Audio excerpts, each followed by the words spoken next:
સર્વ વાલા મુક્તોને આ સેવકના પ્રેમ ભર્યા જય સ્વામિનારાયણ. સ્વામિનારાયણ હરિ.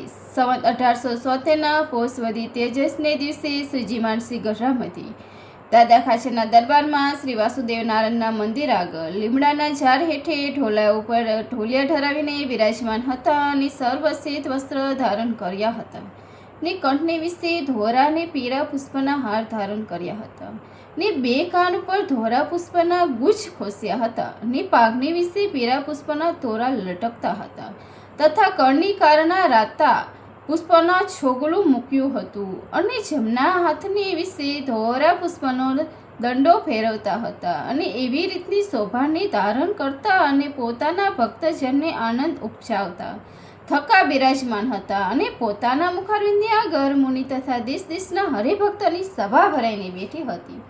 પછી શ્રીજી મહારાજ બોલ્યા છે, જેને સંસાર મૂક્યો ને ત્યાગીનો ભેખ લીધો અને તેને પરમેશ્વરના સ્વરૂપ વિના જે અસંત પદાર્થમાં પ્રીતિ રહે છે તેનો કેવો જાણવું?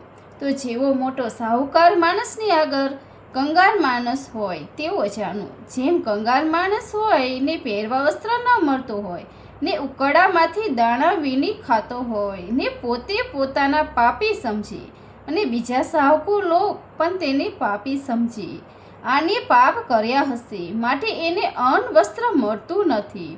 તેમ જે ત્યાગી થઈને સારા સારા જે વસ્ત્રાદિક પદાર્થ તેના ભેરા કરી રાખી અને તેને તૃષ્ણા પણ ઘણી રાખી અને ધર્મ જ્ઞાન વૈરાગ્ય અને ભક્તિ તેને વિશે પ્રીતિ રહિત હોય એવા જે ત્યાગી તેને તો જે મોટા એકાંતિક સાધુ છે તે કંગાળ માણસની પેઠે પાપી જાણે છે.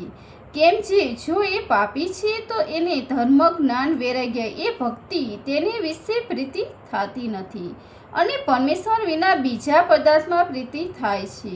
અને જે ત્યાગી હોય તેને તો કચરો ને કંચન એ બે બરાબર હોય અને આ પદાર્થ સારું ને આ પદાર્થ ભૂંડું એવી તો સમજણ હોય જ નહીં અને એક ભગવાનની વિશેષ પ્રીતિ હોય તે જ સાચો ત્યાગી છે.